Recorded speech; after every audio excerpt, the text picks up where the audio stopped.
Bienvenue dans Sciences Num, le podcast de Télécom Sud Paris. La grande école d'ingénieurs du numérique fait partie de l'Institut Polytechnique de Paris. Je suis Annick Dechenet. Dans ce podcast, je reçois des chercheuses et des chercheurs pour qu'ils nous exposent leurs travaux et leurs découvertes. L'idée, c'est de partager avec vous les savoirs qui sont produits dans les laboratoires de recherche. Aujourd'hui, on va parler d'une innovation technologique autour de la cybersécurité du véhicule connecté et qui a été développée dans le cadre d'une collaboration entre la recherche publique et le monde industriel. Pour ce nouvel épisode, je reçois Badi Sami. Bonjour Annick. Et Mohamed Cherif Rahal. Bonjour. Vous connaissez le principe du podcast, chacun se présente. Badis. Je suis Badi Sami, je suis maître de conférence en cybersécurité à Télécom Sud Paris et je travaille principalement sur la sécurité des véhicules connectés et autonomes. Ok, et vous Mohamed Cherif ? Alors moi je suis Mohamed Cherif Rahal, je suis directeur d'un domaine d'activité qui est autour du véhicule automatisé connecté au sein de l'Institut VDECOM, qui est une fondation partenariale publique-privée qui mène des recherches sur la mobilité au sens large. Alors, on aimerait comprendre la genèse de votre collaboration. Donc, dans un premier temps, qui a contacté qui avait besoin de qui? Comment s'est passée votre rencontre, Mohamed Cherif? Nous, au sein de VDECOM, on traite, comme je le disais tout à l'heure, des problématiques de mobilité au sens large. Et dans le cadre de nos travaux de recherche dans mon domaine d'activité qui est autour du véhicule automatisé et connecté, on s'est intéressé aux échanges que pouvait avoir le véhicule avec le monde extérieur, c'est-à-dire avec les autres véhicules et avec l'infrastructure environnante.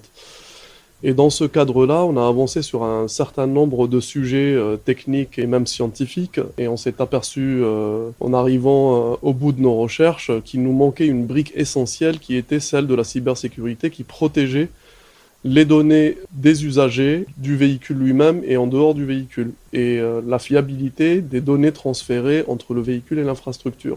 Donc ça, c'est le besoin autour de la cybersécurité. Et ensuite, en cherchant dans mon réseau, je me suis rappelé que Badis avait fait une thèse sur le sujet. Alors, il adressait un certain nombre de thématiques sur la cybersécurité du cloud, et il s'est intéressé petit à petit dans ses travaux de recherche et dans son évolution scientifique et technique sur les aspects véhiculaires. Et c'est là où j'ai contacté Badis pour entamer une collaboration sur le sujet. Et pour vous, Badis, quel était le besoin ? Dans les thématiques de recherche à laquelle je m'intéresse, la problématique de la sécurisation des communications véhiculaires entre véhicules ou entre véhicules et infrastructures est l'une des thématiques clés. Donc là, notre besoin de notre côté, c'est d'avoir l'expérience d'un organisme tel que VDECOM. Et ce qui nous intéresse, nous, c'est de savoir ce qui se passe réellement dans le monde industriel. Si on veut proposer des solutions, si on veut implémenter nos solutions et les tester, il faudrait mieux qu'elles soient sur le terrain. Et VDECOM, ils ont cette expérience-là. Ils connaissent les standards et ils connaissent tout ce qui se fait au niveau du véhicule connecté et autonome, et surtout du véhicule autonome, et ça nous intéresse particulièrement. On comprend donc qu'il y avait des besoins des deux côtés. Maintenant, comment s'est fait le montage du projet? Quelle forme a-t-il pris? Qu'est-ce que vous avez choisi? On a choisi, étant donné la problématique et l'étendue du problème, on a choisi de faire une collaboration autour d'une thèse cofinancée. On a identifié le verrou technologique et donc les leviers scientifiques pour le résoudre. Donc le verrou technologique a été identifié par VDECOM, les leviers scientifiques et de recherche ont été identifiés par Badis. Et on a décidé de monter un projet de thèse de 3 ans afin de résoudre cette problématique. Effectivement, comme disait Mohamed Cherif, donc là, le projet, c'est un projet de thèse, et sur cette thèse, il va y avoir 2 aspects. Donc l'aspect mobilité, l'aspect intelligence artificielle, qui est plus la spécialité de VDECOM, et la partie ou la brique cybersécurité, qui est plus l'expérience de l'équipe de Télécom Sud Paris. Alors, sur quoi porte la thèse? Quel est le sujet de la collaboration? Le sujet s'articule autour de la sécurité des SDV. En anglais, veut dire Software Defined Vehicles. Les SDV, c'est un nouveau concept, une nouvelle architecture vers laquelle quasiment tous les véhicules vont aller. Ça correspond à quoi exactement? Pour l'expliquer, je vais donner un autre exemple. Si vous connaissez Microsoft Word ou Excel, avant, on les installait nous-mêmes, on payait la licence sur nos propres ordinateurs. Mais actuellement, avec la version sur le cloud, on n'installe rien, on a un service sur le cloud, on paye pour l'avoir. Pour les véhicules, c'est exactement la même chose. Avant, on avait la pièce, on avait le véhicule, et on avait le firmware qui est installé sur la pièce elle-même, sur l'ordinateur de bord ou autre. Actuellement, ça évolue vers ce qu'on appelle les véhicules basés software, donc les SDV ou les Software Defined Vehicles.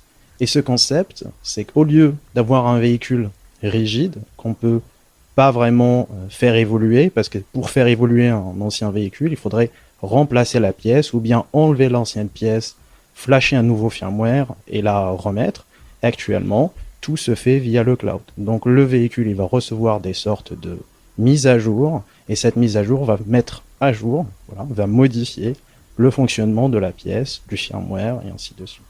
Ça peut aller sur de nombreux aspects du fonctionnement même du véhicule, comme de la conduite autonome.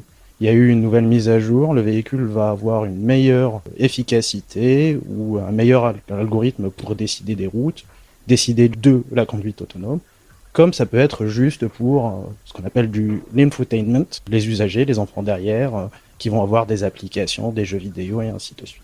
Cette nouvelle tendance, elle va être adoptée parce qu'elle offre énormément d'avantages pour les véhicules, pour les constructeurs automobiles, pour les usagers, mais en contrepartie, elle ouvre le champ à de nombreux problèmes de sécurité. Le véhicule devient un peu comme un smartphone. On peut télécharger des applications et donc, dans cette thèse-là, on s'intéresse principalement à la sécurité de ce type d'architecture. Et vous, côté constructeur, Mohamed Cherif ? Oui, nous en termes de mobilité connectée, on a un certain savoir-faire. On a également des prototypes de véhicules expérimentaux. On a même des cœurs de réseau et des clouds ou des edge qui nous sont propres, ce qui nous permet de faire ce type d'expérimentation. Et on a également des composants qu'on flashait. Donc ces composants-là sont fabriqués par VDCom et mis dans les véhicules. Et donc on pourra réaliser toutes les expérimentations nécessaires pour démontrer la fiabilité et la faisabilité de la méthode qui sera proposée par la doctorante et encadrée par les deux parties sur un prototype réel.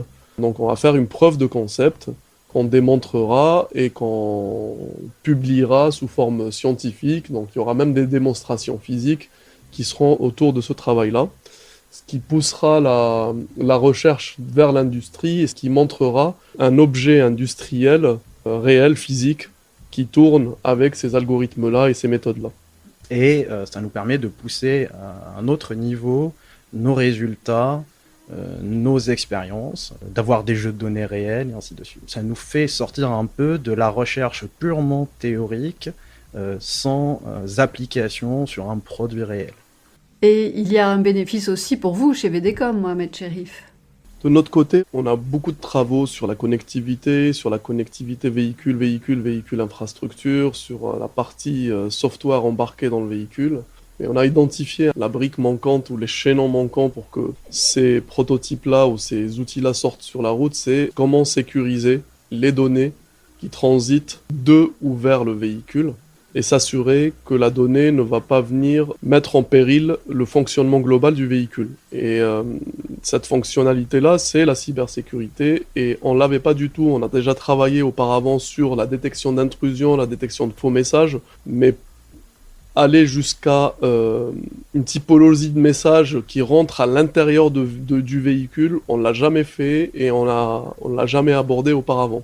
Et donc la collaboration va permettre cela assez rapidement, parce que 3 ans, ça paraît lent, mais c'est court dans un processus de recherche. Dans un processus de transfert vers une industrialisation à un certain niveau, ou vers l'industrie, avec un niveau de fiabilité acceptable, se fera au travers de cette thèse-là et au travers de cette collaboration. Et au-delà de ça, il y a le volet communication qui est très important. Comment ça s'organise ? Il y a 2 sortes de conférences. Il y a les conférences où on souhaite montrer des résultats de travaux proches de l'industrie. Ça, c'est VDCOM sait très bien le faire. Et on s'appuie bien évidemment sur les compétences de Badis. Et il y a des conférences où on souhaite aller présenter et faire challenger le travail scientifique qui a été réalisé avec des experts de cybersécurité. Et là, je pense que c'est plus le choix d'un chercheur académique que d'un chercheur industriel ou d'un chercheur chez VDCOM. Et c'est quoi votre message aux industriels qui peuvent avoir des problématiques d'innovation ? Il faut bien cibler une équipe de recherche, se rapprocher d'eux et entamer une collaboration. Donc, par exemple, dans notre domaine, la cybersécurité, il y a le campus cyber qui est un excellent lieu de rencontre et qui permet de pousser les collaborations, de découvrir les partenaires. Vous pouvez rappeler ce que c'est que le campus cyber ? Le campus cyber, c'est le lieu privilégié pour la cybersécurité en France.